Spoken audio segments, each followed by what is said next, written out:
خطبہ مسنونہ کے بعد ابھی آپ کے سامنے سورۃ الحج کی آیت نمبر 30 پہ 4 پڑھی گئی ہے، جس میں اللہ تبارک و تعالی قربانی کی مشروعیت کے حوالے سے ایک بہت ہی پیاری بات فرماتے ہیں۔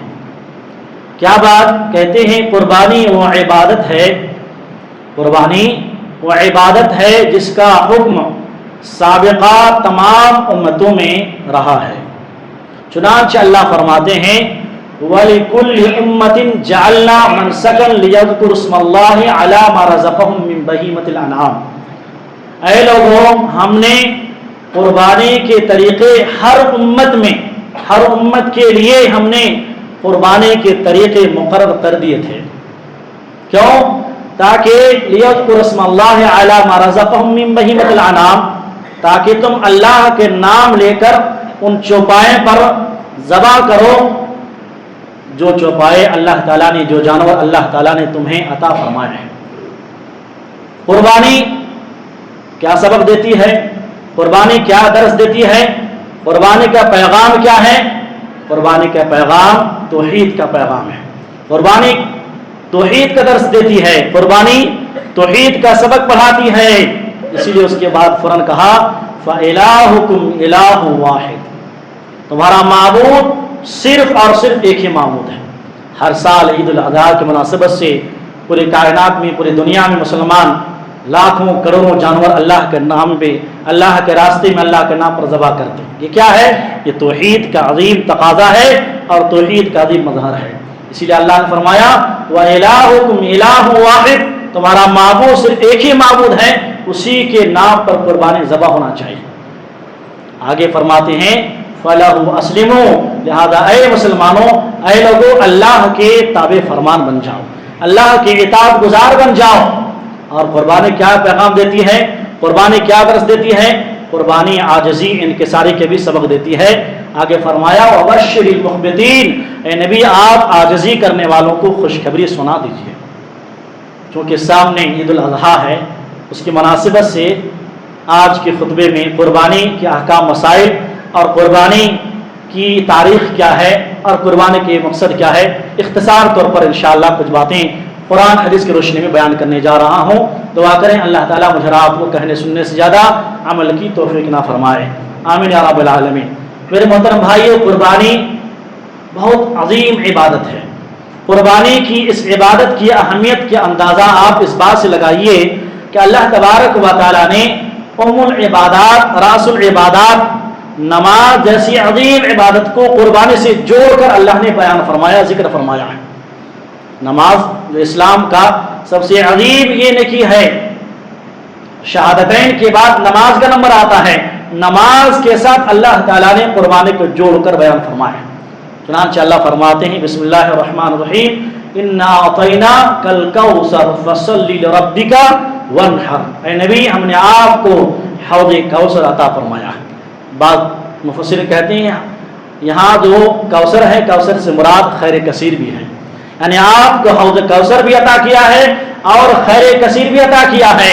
فَصَلِّ لِرَبِّكَ وَانْحَرْ، تو اے نبی آپ اب کیا کرنا ہے، آپ کو آپ کی ذمہ داری کیا ہے؟ آپ کی ذمہ داری یہ ہے کہ آپ اللہ کے لیے نماز پڑھیں آپ، اور اللہ کے لیے آپ قربانی کیجیے۔ اللہ اکبر۔ اسی طریقے سے سورۃ الانعام میں آیت نمبر 162 میں 162 میں فرماتے ہیں قُلْ إِنَّ صَلَاتِي وَنُسُكِي وَمَحْيَايَ وَمَمَاتِي لِلَّهِ رَبِّ الْعَالَمِينَ، اے نبی آپ کہہ دیجئے کہ بے شک میری نماز، میری قربانی، میرا جینا، میرا مرنا سب کچھ اللہ کے لیے ہے، سب کچھ اس رب العالمین کے لیے ہے جو پوری دنیا کا، پورے سارے جہاں کا رب ہے، پالنہار ہے۔ تو یہ دو آیتوں سے آپ سمجھ سکتے ہیں کہ اللہ تعالیٰ نے نماز کے بعد قربانی، نماز کے ساتھ قربانی، صلاۃ کے ساتھ قربانی کا ذکر فرمایا ہے۔ اس سے آپ سمجھ سکتے ہیں کہ اللہ کی نگاہ میں، اللہ کے نزدیک قربانی کی اہمیت کیا ہے، شریعت کی نگاہ میں قربانی کی کتنی اہمیت ہے۔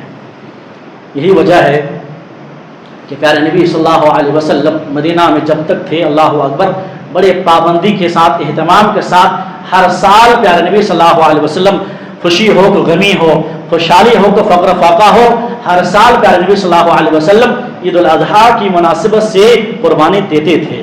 سنن ترمذی کی روایت ہے، سنن ترمذی میں حضرت عبداللہ بن عمر راوی حدیث سے کہتے ہیں اقام رسول اللہ صلی اللہ علیہ وسلم بالمدینہ 10 سنین یضحی، اللہ کے نبی صلی اللہ علیہ وسلم مکے سے جب مدینہ گئے 10 سال رہے آپ مدینے کے اندر، 10 سال میں ہر سال پیارے نبی صلی اللہ علیہ وسلم یضحی قربانی آپ دیتے رہے تھے۔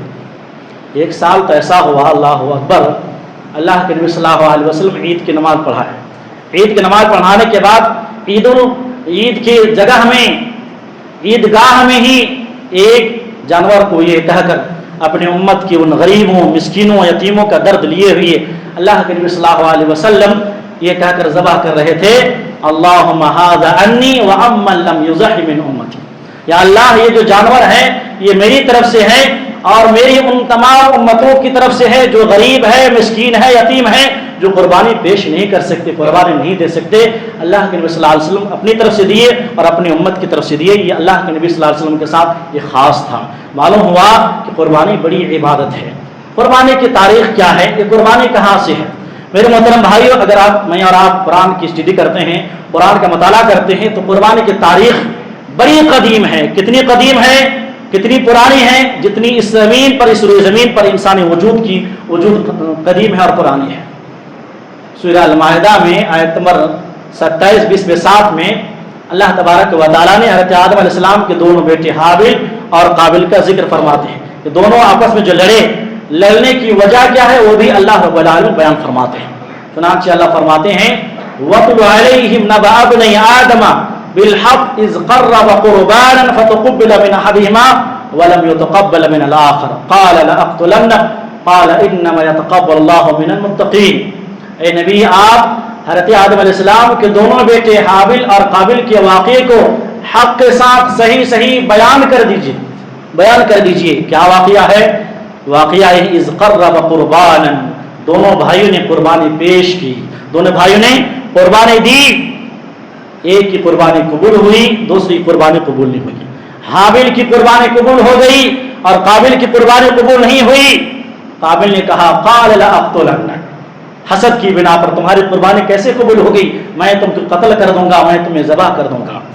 حابل نے کہا قال انما يتقبل الله من المتقين، اللہ تعالیٰ پرہیزگار، متقی اور نیکار لوگوں کی قربانی قبول فرماتے ہیں۔ بعض مفسرین اس آیت کی پیش نظر فرماتے ہیں کہ دونوں بھائیوں نے قربانی پیش کی۔ عام طور پر حابل نے ایک فربار عمدہ دمبا کی قربانی پیش کی اور اس قابل نے یہ قربانی گیہوں گندم کی ایک بالی قربانی پیش کی، حقیقت سمجھا اس کو۔ اللہ نے اس کی قبول کی تو حسد کی بنا پر اس کو قتل کر دیا گیا۔ تو آپ اس آیت سے، اس واقعے سے سمجھ سکتے ہیں کہ قربانی کی تاریخ، قربانی کی ہسٹری کتنی قدیم ہے اور اس کا جو ہے تصور، جو ہے اسلامی تصور کتنا قدیم ہے، جتنے کی اس روئے زمین پر انسانی وجود جو ہے قدیم اور پرانی ہے۔ لیکن اللہ اکبر، جب قربانی کی اس عبادت کو نیا مفہوم، قربانی کی اس عبادت کو نئی جان اور نئی شان اس وقت ملی جبکہ حضرت ابراہیم خلیل اللہ اللہ کے حکم کے آگے سر تسلیم خم کرتے ہوئے اپنے لخت جگر، اپنے نور نظر، اپنے لاڈلے چہیتے بچے 80 سال کی عمر میں جو دعا مانگ کر ملی تھی وہ بچے، اس بچے کو جب اس کی گردن پر چھری رکھے تو اس قربانی کی الگ یہ تاریخ بن گئی۔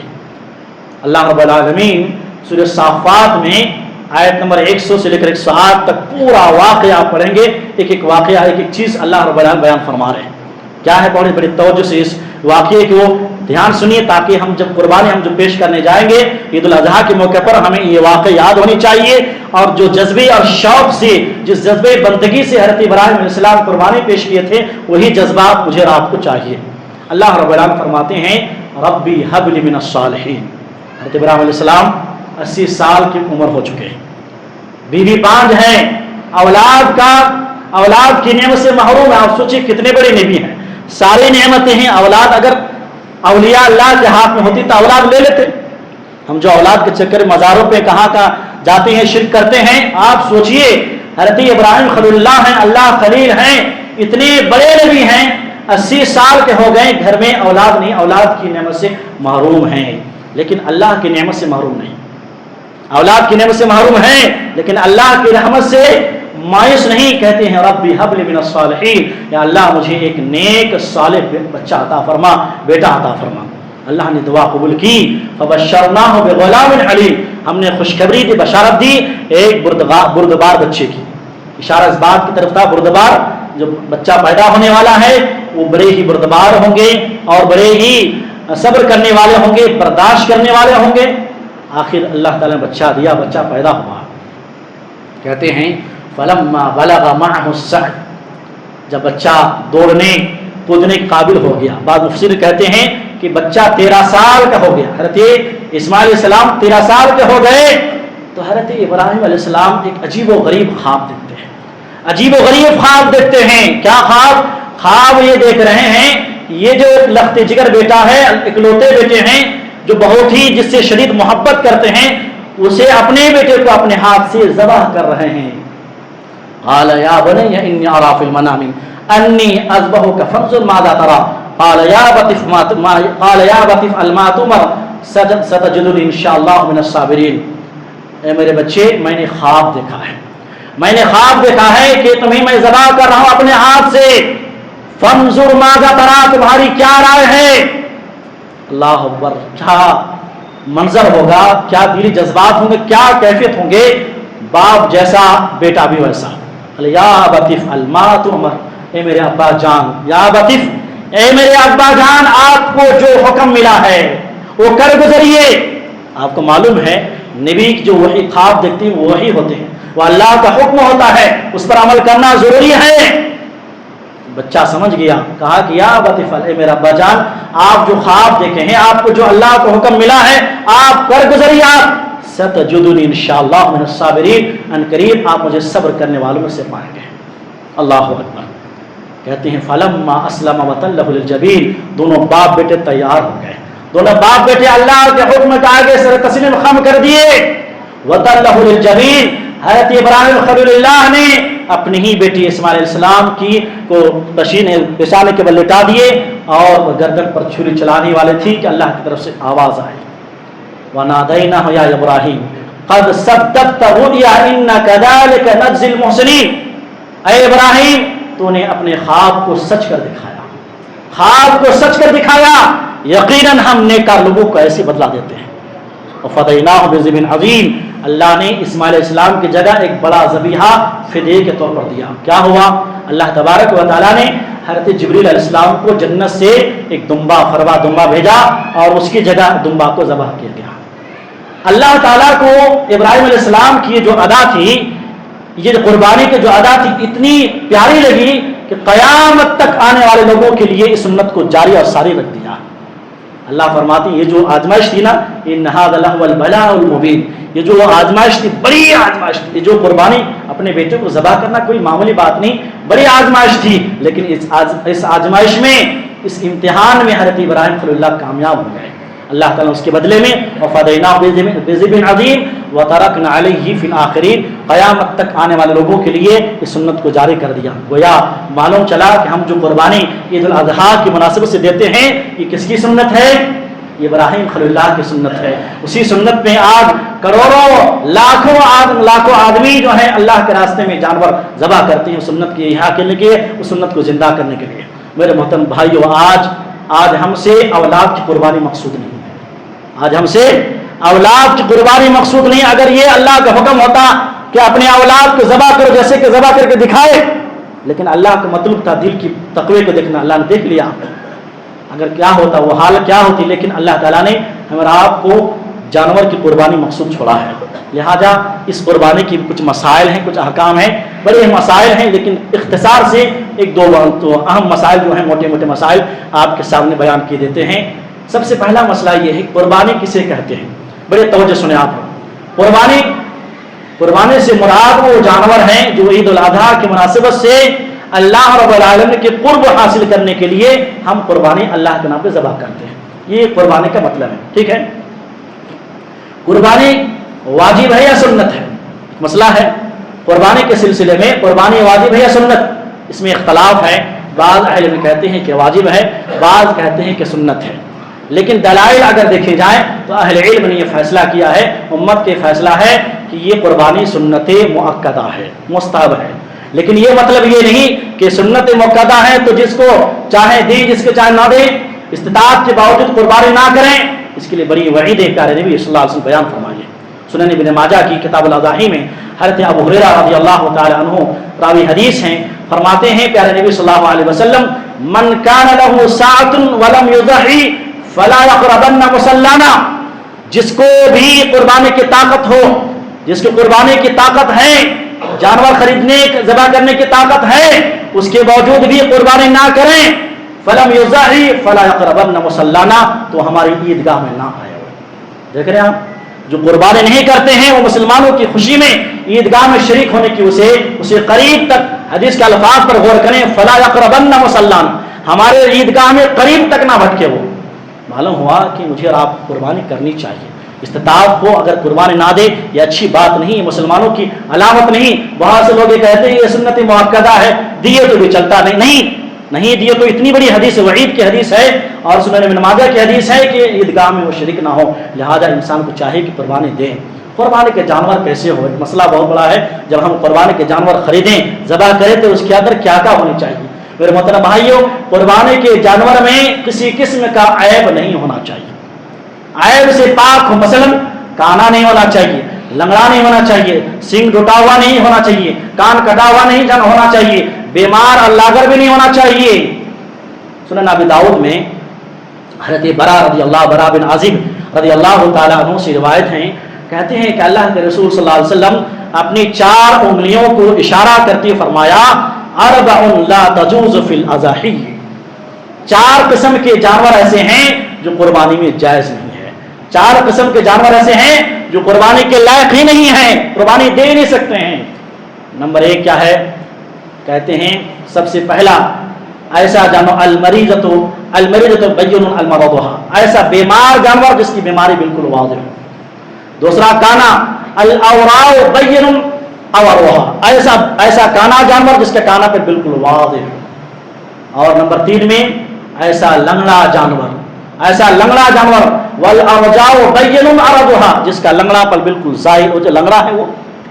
اور نمبر 4 میں والکثیر التی لا تنقا، ایسا لاغر، ایسا کمزور، ایسا بیمار، ایسا بوڑھا جانور جس کی ہڈی میں گوداری نہ ہو، تو ایسے بھی جانور کی قربانی جائز نہیں۔ یہ تو 4 قسم کے جانور ہیں کہ اس میں جائز نہیں ہے، قربانی آپ نہیں دے سکتے۔ حضرت علی رضی اللہ تعالیٰ فرماتے ہیں کہ اللہ کے رسول صلی اللہ علیہ وسلم ہمیں حکم دیا کہ ان نستشرف العین والوزن، جب ہم قربانی کے جانور خریدنے جائیں تو ہم آنکھ اور کان اچھی طرح دیکھ لیں، ہمیں کان اور آنکھ اچھی طرح دیکھ لیں کہ کٹا ہوا تو نہیں ہے، کوئی عیب تو نہیں ہے، بلکہ یہاں تک کہ سنن ابی داؤد حضرت علی ہی سے روایت ہے رضی اللہ تعالیٰ عنہ، کہتے ہیں کہ اللہ کے نبی صلی اللہ علیہ وسلم کان کٹے اور اسی طریقے سے سینگ ٹوٹے ہوئے جانور سے قربانی دینے سے اللہ کے نبی نے منع فرمایا ہے۔ لہذا قربانی جب دیں تو اچھا جانور ہو، موٹا ہو، فربا ہو، جس میں گوشت ہو، ہر اعتبار سے اچھا ہو، عیب سے پاک ہو، یہ قربانی اللہ کے یہاں مطلوب ہے۔ اسی طریقے سے ایک مسئلہ میرے محترم یہ بھائیوں، جو قربانی دیتے ہیں، اس کے لیے بڑا مسئلہ ہے، جیسے ہی ذی الحج کا چاند نظر آئے، عید کی نماز تک اپنے بال اور ناخن کو نہ تراشیں، نہ کاٹیں۔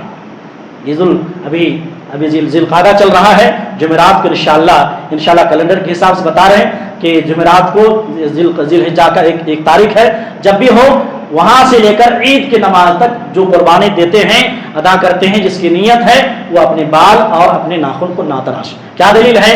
صحیح مسلم میں کتاب الاضاحی میں حضرت ام سلمہ رضی اللہ تعالیٰ بیان کرتی ہیں، اللہ کے رسول صلی اللہ علیہ وسلم فرماتے ہیں، اذا رأيتم هلال ذي الحجة واراد احدكم ان يضحي فليمسك عن شعره واظفاره، اللہ کے فرماتے ہیں جب تم میں سے کوئی شخص ذی الحج کا چاند دیکھ لیں، اذا رأيتم هلال ذي الحجة، یہ ذی الحجہ کا چاند دیکھ لیں، واراد احدكم ان يضحي، اور تم میں سے کسی کا ارادہ ہو قربانی کی، فلیمسک، تو اپنے سر کے بال اور ناخن کو نہ کاٹے۔ یہی حدیث ہے جس کی وجہ سے سنت مؤکدہ ہے. اس سے پہلے حدیث بیان کی گئی تھی جو ہمارے عیدگاہ میں قریب نہ ہو وہ اسی حدیث سے بعض اہل علم کہتے ہیں واجب ہے، اور اس حدیث کی بنا پر کہتے ہیں کہ نہیں یہ سنت مؤکدہ ہے. لہذا اس حدیث میں جو پیغام ہے قربانی کی مسائل میں سے ایک مسئلہ یہ ہے کہ جب بھی ذی الحجہ کا چاند نظر آ جائے وہاں سے عید کی نماز تک کوئی اپنے بال اور ناخن کو نہ تراشے. اسی طریقے سے میرے محترم بھائیوں، قربانی کے سلسلے میں بڑا مسئلہ یہ ہے کہ قربانی افضل اور مستحب یہ ہے کہ قربانی کے جانور خود اپنے ہاتھ سے ذبح کریں. یہ بہت سارے مسئلہ یہ ہے کہ لوگ کیا کرتے ہیں، کسی بڑے عالم کو یا پھر جس کو جو ذبح کرنے جاتے ہیں جانتے ہیں اسی کو کرتے ہیں. نہیں، آپ کو خود سیکھنا ہے. ذبح کرنا کوئی بڑی بات نہیں ہے. آپ قبلہ کی طرف لٹا دیں آپ اور بسم اللہ اللہ اکبر کہیں، اللہ تقبل، اس کے بعد میں آپ کی طرف سے ہیں، آپ کا نام لیں، فیملی کے نام لیں، جس جو بھی نام ہے اس کا نام لے کر آپ ذبح کریں. کوئی حرج کی بات نہیں ہے. آپ خود ذبح کریں، یہ سب سے افضل ہے. ہاں اگر کوئی ذبح نہیں کر پاتا ہے تو جائز ہے کہ دوسرا آدمی اس کی طرف سے ذبح کریں. آپ کو معلوم ہے صحیح مسلم کتاب الحج میں حضرت جابر رضی اللہ تعالیٰ عنہ فرماتے ہیں کہ اللہ کے نبی صلی اللہ علیہ وسلم حجۃ الوداع کے موقع پر 100 اونٹ کی قربانی دی ہے. اللہ، کتنی؟ حجۃ الوداع کے موقع پر جس آخری حج میں اللہ کے نبی صلی اللہ علیہ وسلم 100 اونٹ کی قربانی پیش کی ہے. 7 پہ 3 اونٹ 63 اونٹ آپ اپنی طرف سے اپنے ہاتھ سے ذبح کی. اللہ اکبر. اور باقی 37 30 پہ 7 حضرت علی رضی اللہ تعالیٰ عنہ آپ کے حکم سے ذبح کیے کہ میری طرف سے ذبح کرو. 100 اونٹ آپ ذبح کیے ہیں، خود پہلے ذبح کیے ہیں. آپ دیکھیے علامہ ابن قیم اہل علم چونکہ ہیں میں بتا دیتا ہوں، اہل کہتے ہیں علامہ ابن قیم بہت پیاری بات کہتے ہیں کہ آخر اللہ کے نبی صلی اللہ علیہ وسلم نے 63 اونٹ اپنی طرف سے ذبح کی. خود کیوں ذبح کی؟ کہتے ہیں اس میں حکمت یہ ہے کہ آپ صلی اللہ علیہ وسلم کی عمر کتنی تھی؟ 63 سال عمر تھی. 63 سال عمر تھی، اور اشارہ اس بات کی طرف ہے کہ آپ کی 63 سالہ عمر بالکل مکمل ہو گیا ہے. اب آپ اللہ کو پیارے ہونے والے ہیں. یہ علامہ ابن قیم لکھتے ہیں اور واقعی ایسا ہوا بھی. کہتے ہیں حدیث کے الفاظ ہیں جب اللہ کے نبی صلی اللہ علیہ وسلم 100 جو اونٹ تھے ذبح کرنے کے جو لائن سے کھڑائے تھے، اللہ اکبر، وہ جانور بھی کیسے تھے؟ اللہ اکبر. کہتے ہیں جب اللہ کے نبی ذبح کرنے جا رہے تھے سارے اونٹ اپنے گردن کو پیش کر رہے تھے. سارے اونٹ آپ گردن کو پیش کر کے آگے بڑھ رہے تھے، آگے بڑھ رہے تھے. یعنی وہ گویا کہہ رہے تھے، جس کا الفاظ ہیں بِأَيَّتِهِنَّ أَبْدَى، کہ اللہ کے نبی مجھ سے پہلے شروع کریں، مجھ سے پہلے شروع کریں، مجھے پہلے ذبح کریں، مجھے پہلا ذبح کریں. بِأَيَّتِهِنَّ أَبْدَى، اللہ کے نبی مجھ سے پہلے شروع کریں. کیوں؟ وہ جانور بھی جانتے تھے کہ ہم اللہ کے راستے میں ذبح ہو رہے ہیں، اور اس سے بڑھ کر کے اس کائنات کے آخری نبی جناب محمد صلی اللہ علیہ وسلم کے دست مبارک سے ذبح ہو رہے ہیں. تو معلوم ہوا کہ آدمی کو قربانی کے جانور ذبح کریں، اس سے پیار کریں، محبت کریں، اس کی کھلائیں. اور جب ذبح کرنے کی بات ہے جو محبت ہے، جو جذبہ ہے، اس جذبے محبت کو اللہ کے راستے میں ذبح کریں. ورنہ یہ جو قربانی ہے، قربانی کے گوشت تو اللہ کو نہیں پہنچتا ہے. بھی آخر بتائیں گے. ایک اور مسئلہ یہ ہے کہ قربانی کے جانور کے گوشت کے سلسلے میں ایک بڑا مسئلہ ہے کہ گوشت کا کیا کریں. اس سلسلے میں قرآن کی کئی آیات ہیں، صرف آپ کو اشارہ کر دیتا ہوں. پہلے حکم یہ تھا کہ آپ جمع نہیں کر سکتے، ذخیرہ نہیں کر سکتے، چونکہ غربت کا زمانہ تھا. لیکن اب یہ حکم ہے، قیامت تک یہ حکم ہے، قربانی کے جانور خود کھائیں، آپ اپنے دوست احباب کے کھلائیں، غریبوں کو کھلائیں. اور نمبر 2 میں قربانی کے جانور کے گوشت جو ہے ذخیرہ کر سکتے ہیں، اسٹور بھی کر سکتے ہیں، اور صدقہ کرنا تو ہے ہی ہے. قربانی کے جو گوشت ہیں اس کو صدقہ کریں. یہ قربانی کے گوشت کے تعلق سے ہے. میرے محترم بھائی ایک اور مسئلہ ہے، آخری مسئلہ، کہ قربانی کے جو جانور ہیں کیا اپنی موتا کی طرف سے، فوت شدہ کی طرف سے قربانی کے جانور دے سکتے ہیں کیا نہیں؟ یہ بہت سوال پوچھا جاتا ہے. جیسے عید کے مناسبت سے آتے ہیں، حضرت سے سوال کرتے ہیں، حضرت ہمارے ابا گزر گئے، ہماری نانی گزر گئی، دادا گزر گئے، تو کیا ہمارے نانا دادا اور اسی طریقے سے دادی کی طرف سے قربانی دے سکتے ہیں کیا؟ اس میں اہل علم کا بڑا اختلاف ہے. بڑا اختلاف کیوں ہے؟ اختلاف کی وجہ یہ ہے کہ قربانی کیا ہے؟ قربانی ایک عبادت ہے. قربانی کیا ہے؟ قربانی ایک عبادت ہے، اور عبادت کے لیے دلیل ہونا ضروری ہے. اہل علم کہتے ہیں کہ اگر کوئی شخص قربانی الگ جانور لیں اور اپنے جو مرحومین جو والدین ہیں یا جو رشتہ دار ہیں اس کی طرف سے الگ جانور لیں تو بالکل یہ جائز، اس کی کوئی گنجائش نہیں ہے. شریعت میں اس کی کوئی گنجائش نہیں ہے. ہاں اگر آپ مرحومین کی طرف سے دینا چاہتے ہیں تو آپ ایک بکرا خرید رہے ہیں بکرے جو ہیں پوری فیملی کی طرف سے ہیں، تو جب ذبح کریں اس بکرے میں اپنے ابا کو ملا لیں، آپ اپنے والدہ کو ملا لیں، آپ اس کی طرف سے آپ قربانی کریں، جائز ہے۔ اسی طریقے سے آپ حصہ لیتے ہیں، آپ حصے میں جو بھی آئیں اس حصے میں آپ نیت کر لیں یہ حصہ اپنے ہمارے فیملی کی طرف سے بھی ہیں اور ہمارے جو مرحومین والدین ہیں فلاں رشتہ دار اس کی طرف سے بھی ہیں، تو یہ جائز ہے۔ اس طریقے سے آپ مرحومین کی طرف سے قربانی دے سکتے ہیں، اہل علم جواز کا فتویٰ دیتے ہیں۔ لیکن ایک الگ سے جانور لے کر خود جو ہے غریبی میں ہمارے جو رشتہ دار جو وفات میں ہیں اس کی طرف سے خود مستقل لے کر جانور دیں تو اس کا جواز نہیں ہے، بلکہ شریعت میں اس کا کوئی گنجائش نہیں ہے۔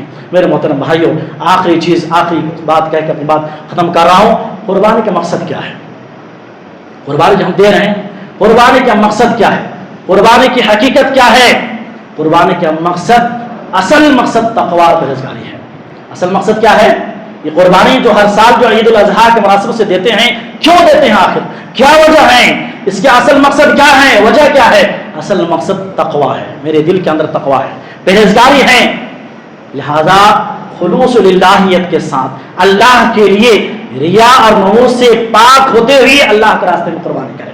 لیکن ہوتا کیا ہے، بہت سارے لوگ کیا کہ دکھاوے کے طور پر فلاں 1 لاکھ کی 2 لاکھ کی قربانی لیتے ہیں، اس طریقے سے ہاں استطاعت لیں لیکن ریاکاری مقصود نہ ہو، کیونکہ اللہ تبارک و تعالیٰ سورہ حج کی آیت نمبر 37 میں 30 میں 7 فرماتے ہیں، یہ آخری آیت ہے، اپنی بات ختم کر رہا ہوں، اس آیت کو ذرا دھیان سنیں اور اس آیت کو قربانی تک اس آیت کی یاد رکھیں۔ کیا آیت ہے؟ لَن يَنَالَ اللَّهَ لُحُومُهَا وَلَا دِمَاؤُهَا وَلَٰكِن يَنَالُهُ التَّقْوَىٰ مِنكُمْ۔ سورۃ الحج آیت نمبر 37 اس کو لکھ لیں اور اس آیت کا ترجمہ آپ خود سے پڑھیں۔ کیا ترجمہ ہے؟ لَن يَنَالَ اللَّهَ لُحُومُهَا وَلَا دِمَاؤُهَا، اے لوگوں، اے انسانوں، جب قربانی کرتے ہو قربانی کی نہ گوشت مجھ سے پہنچتا ہے، قربانی کے خون، تمہارے قربانی کے خون نہ مجھ کو پہنچتا ہے، کیا پہنچتا ہے؟ وَلَٰكِن يَنَالُهُ التَّقْوَىٰ مِنكُمْ، اللہ تبارک و تعالیٰ کو تمہاری قربانی کی تقویٰ جو دل میں تمہارے ہے وہ تقویٰ اور خلوص اللہ کو پہنچتا ہے۔ لہذا مجھے آپ کو چاہیے اس قرآن کے حکم کے مطابق، اللہ رب العالمین کے اس حکم کے مطابق، قرآن کی اس آیت کے مطابق قربانی کے جب جانور خریدے وہیں سے ہماری نیت کیا ہو؟ اخلاص ہو، تقویٰ ہو، اللہ کی رضامندی ہو، اللہ کا قرب حاصل کرنا ہو، اور اسی جذبے سے قربانی کریں گے تب اللہ کے یہاں قبول ہوگی، ورنہ قابل کی طرح قربانی رد کر دی جائے گی۔ لہٰذا اللہ سے دعا کرتے ہیں اللہ تعالیٰ مجھ کہنے والوں کو، آپ سبھی سننے والوں کو کہنے سے زیادہ، سننے سے زیادہ عمل کی توفیق نہ فرمائے۔ یا اللہ، آج ہم نے قربانی کے بارے میں جو سنی ہے، جو کہی ہے، اللہ اس قربانی کی عظمت اور اہمیت کو سمجھتے ہوئے ابراہیم خلیل اللہ کی جذبے کی طرح ہمیں رات کو بھی قربانی کرنے کی توفیق نہ فرمائے۔